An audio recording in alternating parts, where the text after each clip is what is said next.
Thank you very much. On what went down in Super Bowl 52, so we're glad that you're here for a part of that. And by the way, I just want to say we play that rejoin sound, and you hear Antonio Brown say, I don't want to have to respond to things that you put out there on Twitter and the media. Dude, you put out a tweet, why don't you trade me then? Now, we all know what you were doing, but don't expect people to say, oh, Antonio Brown just tweeted, trade me and find out, and not have people ask about it. Can we just say, let's be as honest as we can here with that? Come on. It's the easy out to blame the media, to blame the Sal Palantonios of the world. Always happens. Instigator. Instigator. Exactly right. So we can take it. We're all right. Yeah, we'll be all right. We'll be just fine. Plus with Antonio Brown, it's just different day, same thing. You know. Catch a bunch of balls and do something, off the field. But you're right. It's about the defense down there in Pittsburgh. I mean, it is. It has been Stop somebody. It has sadly been since Shazier got injured, and that defense has not been the same. We'll get into that a little bit later. But, of course, one of the things we're talking about this morning is the big win by the Cleveland Browns, because it was a win by the Cleveland Browns. And they did go deep into the playbook to sort of get it going, and they borrowed a play from the Philadelphia Eagles at the Super Bowl. Is Duke Johnson, and Mayfield is in a pistol formation right now. And now he's running away from center, and the snap goes to Duke Johnson. Then they flip it around, then they throw it, and Mayfield caught it! It's the Philly special, Cleveland style. I love it. And we're tied at 14. That, of course, was the call on WKNR 850, ESPN Radio in Cleveland. So I got to ask, are Eagles fans okay with everybody just taking that play and saying it's the Philly special? Listen, I mean, you guys all right with that? Wait a minute now. I didn't think so. Yeah. No, imitation is the sincerest form of flattery. Yeah, but call it the Cleveland something. The Philly special is the Philly special. Are you saying I'm going to have to write another book called the Cleveland special? Yeah. I think so. There we go. There's the sequel. When the Browns win 12 games, I actually texted one of my friends. Let's get crazy. I'm going to call it the Baker's Dozen. That'll be the next one. Oh, hey, come on. That's pretty good. Well done. That's very good. But what adds to this a little bit is understand when you see that play, and even I think we all know that Philly that we've seen this play before. Yes. That this has been a play. Well, they ran it in Oklahoma against Georgia. This, again, a little different with the quarterback walking off to the side and the snap and such. But what is interesting here is this went the other way. Yeah. Because you had Jarvis Landry, who's a lefty, throwing the ball. So even when you expect a goofy play like this, sometimes what's amazing to me is the quarterback is always open. Whether Clemson is running it, whether Hunter Spivey, the guy who invented it down in Georgia in high school, the quarterback was always open. Foles was open. Brady was open twice. Here's the thing about it. All you got to do is hit him and make the pass. Here's the thing about it. Yes, exactly. Somebody is responsible for that person because it is first back out of the backfield. Yeah. It happens to be a quarterback. But it is someone out of the backfield. But you're right. They're always open, and fullbacks are always open. It doesn't seem you never want to cover them. You always downgrade him, and you get up a guy by Baker's height down around the line of scrimmage. He's getting up there faking the audible. He gets lost behind the crowd, and next thing you know, he's standing there in the end zone. He's 6'6". Yeah, that one you just can't happen. You're right. You just let him go. You let him go. Super Bowl. Come on. You're right. You just let them. You don't think they're going to be that threat. Here's the thing. We've seen it enough now. If this happens again, you better be able to cover that guy, right? We've seen it so often. It's no different than a back coming out of the backfield who's responsible for that guy. You just don't acknowledge the quarterback as the threat that's going to catch the ball. So absolutely. Great play for them. I'm going back, Sal, so this was the first appearance by Baker Mayfield. Probably get his first start next week. We saw Sam Darnold's first start, how awful it was on the first play, and then went well, and then two obviously worse starts than that. Go back to Carson Wentz. Just kind of give everybody out there, take us back to his first start and his first couple of starts and the thought process of how he was doing and where that may go. He absolutely exploded on the scene. Yeah. Remember, they went 3-0. Monday night game in Chicago was one of those first. Right out of the gate, they went 3-0, and they beat the Pittsburgh Steelers at home. So Carson Wentz had a really good debut with Doug Peterson. He tailed off a little bit because they had him throw so much. They didn't have a balance on offense. It was sort of like deja vu with Andrew Luck. Remember, Luck still holds the record for most attempts by a rookie quarterback. And Carson Wentz is number 2 all-time in his rookie season, most attempts by a rookie quarterback. They started to get some balance on offense with LeGarrette Blount in year 2, and then they just took off. And, people always say, well, what about Carson Wentz? And, listen, Carson Wentz people forget, he led the NFL with 33 touchdown passes when he left the field in L.A. in December 3rd. That guy threw no interceptions in the red zone. He led the NFL in red zone completions and percentage and on third down completions and percentage. So he was a phenomenal pyrotechnic player that if he is even close to what he was, and that's going to be tough, he's going to be great again. Yeah, he will be. We'll get to Carson in a minute. Again, Golic and Wingo on the road, presented by Progressive Insurance, live today from Philadelphia for the Colts-Eagles matchup. Those dulcet tones you're hearing are Sal Palantonio. Joining us on the set, giving us the Straight Talk, brought to you by Straight Talk Wireless. Best phones, best networks, no contracts. And speaking of Straight Talk, for all the things that Baker did right on the field, he also did it right after the game. We alluded to the way he was sort of deferential to Tyrod Taylor, saying, I never want to come in a game that way. Tyrod's our captain. We'll wish him nothing but the best. That was great. That's going to go a long way in the locker room. There's no question about that with those veterans. He's a great leader. I was listening to you earlier. I mean, he is a fantastic leader in the locker room, without a doubt. So there's that part of it. And then Baker, because, he already has an underwear commercial with the Tiger. So yes, he does. Kudos to him. He understands the marketing part of it as well. And this was Baker alluding to one of the great marketing ploys of all time by Bud Light after the game. Dilly dilly to the Cleveland fans. Yeah, it's comes with it, but it's not the only win we're going to celebrate. It's a building block for us. Did some good things, but there's still a lot we can work on, and that's the great part about it. We're nowhere near where we want to be, but we're in a good spot right now to build a foundation and keep going. I mean, the guy gets it on a lot of levels. Well, listen, he absolutely does. And I'll go back, Mike, to something you had talked about was practice, and you wonder what was been going on in practice. And I defer to you in the offensive room for this one because you're on the field with a new quarterback. You're in the meetings with a new quarterback. You're in film with a young quarterback. So players already know on that side of the ball, don't they, of what they're probably going to expect when that guy eventually gets on the field. And maybe some even wondering, maybe he should have been on the field. Yeah, that was the interesting part to me is what all went into this decision, just because the contrast was so stark last night. And we've seen ups and downs from Tyrod, and this is by no means to slight Tyrod Taylor, a guy who I've been a fan of for a lot of his career when he's gotten on the field and appreciate what he's tried to do. It just looked like such a completely different offense from last night that I wonder how that's presented itself behind closed doors, because we just go off what we see on Sundays, which can oftentimes not be the entire picture.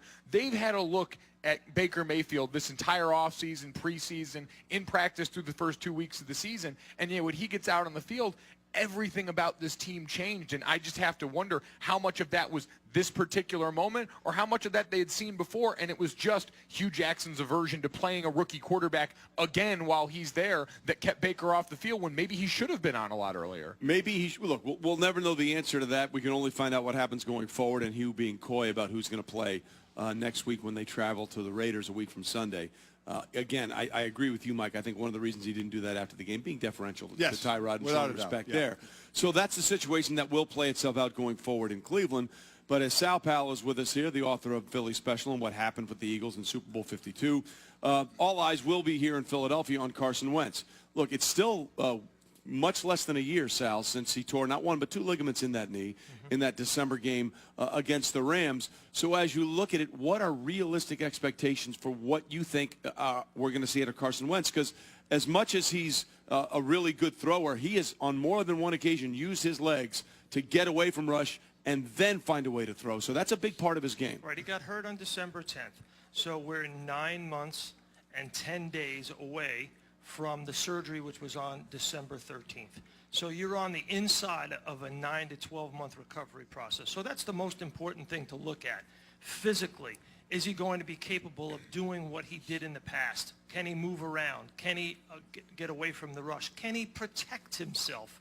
Those are very important things. Now, I believe that Doug Peterson and the organization are satisfied that the answers to those questions are yes, yes, and yes, based on what they've seen in the structural integrity of the left knee and his ability to move during practice and move. But it's obviously a different pace of the game. There's no question about that. It's a different pace. Now, emotionally, it'll be a huge emotional lift for this football team, especially offensively. You guys know, when you have your number one guy out there, everybody just has their A game going in a different, there's juice on the field, right? No there question. Absolutely is, yeah. There's just juice, a different level, nothing to take away from Nick Foles. I mean, Nicky touchdown, St. Nick, He's got all the nicknames. Mickey touchdown. He's got the trophy. He's got the MVP title. He deserves all of it. He's on the cover of the book. He'll always be a part of history, a great part of history, a most important part of this team's history. But Carson Wentz is a different level of quarterback. Here's the problem, though, right? They're missing their top offense. Well, that's where I was going. How different is the team from the last time he was on the field last year to where it is now? Yeah. No LeGarrette Blount. He's running the football in Detroit, and he was a huge, important part of that Super Bowl team. When they needed him when they went out to L.A. to play the Chargers, he carried the load. When they needed him in the Super Bowl, they don't win the Super Bowl without LeGarrette Blount. They don't win the Super Bowl without Alshon Jeffrey. Correct. He's not there. So I think it's going to be really important against the zone. The Colts are a total zone defense. They got a rookie defensive coordinator. They've got a great safety in Malik Hooker. They've only given up 2 touchdown passes, even though opponents have completed 73% of their passes against the Colts defense. Everything is going to be in front of Carson Wentz. So he has to be patient. Right. Don't run around with the football. Just try to make plays. Take what they give you. Get the ball down the field. You're going to complete a lot of high percentage short passes.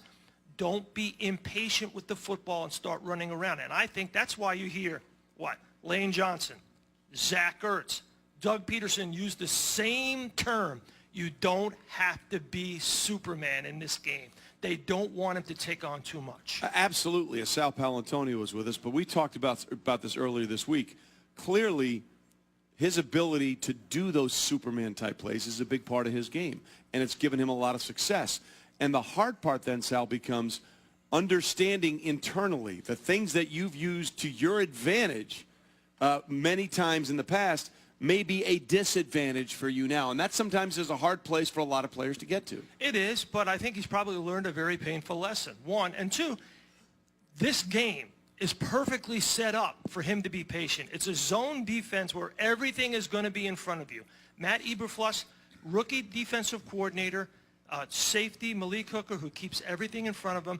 Don't take risks with your body in this particular game, and let it develop over time, over the weeks, and then you can be more risky. I'll be interested to see, especially because there will be a lot of familiarity. You get Frank Reich, who's coming back over, who knows a lot about this team, this quarterback, and this offense. If maybe there are a few, tendency breakers, for lack of a better term, from that defense to try and do it, because for Carson Wentz, a lot of it is still going to come down to self-control, which is a difficult thing. We've seen it as they've tried to put a governor on Cam Newton in Carolina and change the way he plays. We'll see it with Luck going through this season, I'm sure, as well. Listen, there's another thing as Sal Paolantonio is with us. There's another sort of interesting side note, for lack of a better term, going on with this Eagles team. I think a lot of people know how good Fletcher Cox can be, the interior defensive lineman and for the Philadelphia Eagles.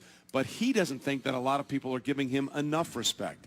He says, you think players just overlook stuff, but when you see your name not mentioned among the best in the business, it puts a bigger chip on your shoulder when you know that you're supposed to be mentioned as one of the top 3 players at your position, and you're not. Very motivating. I promise you it is, he said after practice Thursday. And you've heard this from him all summer long. Yeah? Yeah, this is a guy who wants to be recognized. Up there with the Aaron Donalds of the world. Absolutely. And he should. I mean, he's taken over games, clearly.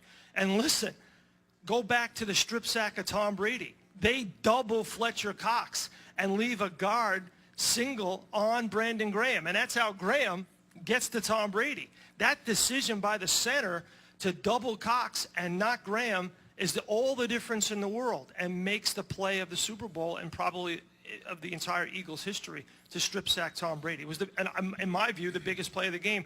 It's the only turnover in the game, and he directed it. Notwithstanding the Philly special. So I think Fletcher Cox's importance on this team, and within, the great NFL players on the defensive line. I mean, you're ex-defensive line. I mean, this guy's pretty good. I mean, he's not Jerome Brown great, but he's great. Well, listen, I mean, they're different. Jerome was one of the quickest off the ball I've ever seen in my life, and then Warren Sapp kind of had that quickness off the ball.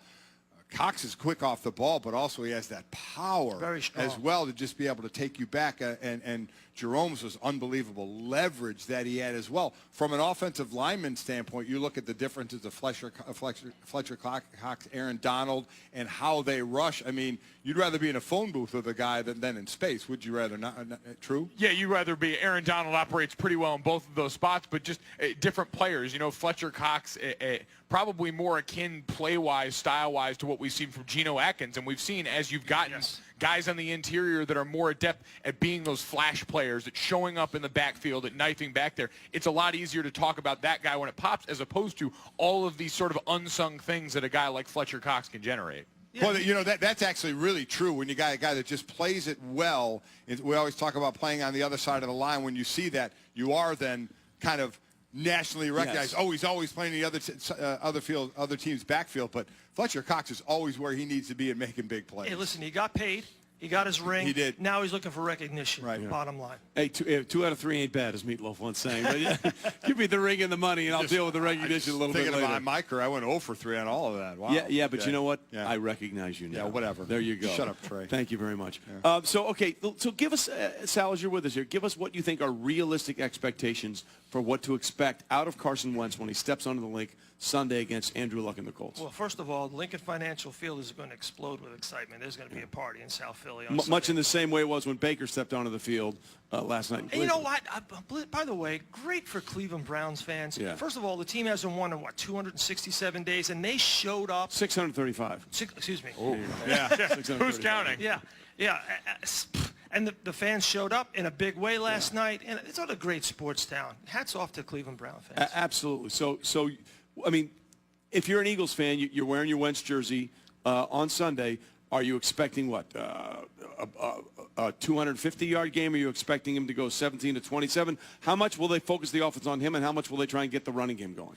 I think they're going to focus the offense around him. I mean, that's just the way, Doug Peterson does things, and Carson Wentz is not going to handle the ball not being in his hands and him taking charge of the game. That's the kind of player he is and the kind of person he is.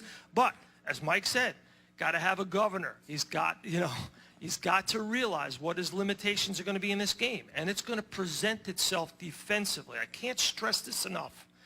This is a zone defense that is going to play deep on him, and they are going to invite him to run with the football because he's going to be frustrated that guys are not open. That's what they're going to attempt to make him do, and he's got to, as Mike said, exercise self-control. Yeah, and let me tell you what, a quarterback running against zone is way different than a quarterback running against man when they're not looking at him. Yeah, right. Zone defense, everybody's looking at you. Yeah. Man, their heads are turned. So real quickly, now that we're only a couple of weeks in, but we all have preseason look at, like, the division. So a couple weeks in, how do you handicap what you see in the division? I'm surprised so far? the Giants are as bad as they are. They're not good. Let's be honest about that. I really am surprised because they have a lot of components on offense, and they should have figured out how to get the ball into their players' hands and allow them to make plays. They've got some really explosive players, and it hasn't happened. And that's partially on Pat Shurmur.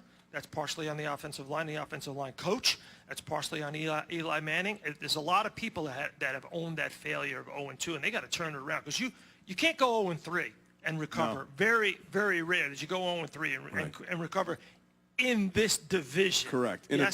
In a division that hasn't had a repeat champion since 03 and 04. When 08, the Eagles did it those 2 years. So it's set up, I think, for the Eagles to repeat because I don't see anybody in this division, with this kind of defense, and if Carson Wentz stays healthy, I think the Eagles can repeat as division champs. Yeah, and one thing that stunned us as we did the research with the Giants, with all the weapons they have, and obviously Eli, and they've had Odell for a few years now, and Sterling Shepard, now they got Saquon Barkley.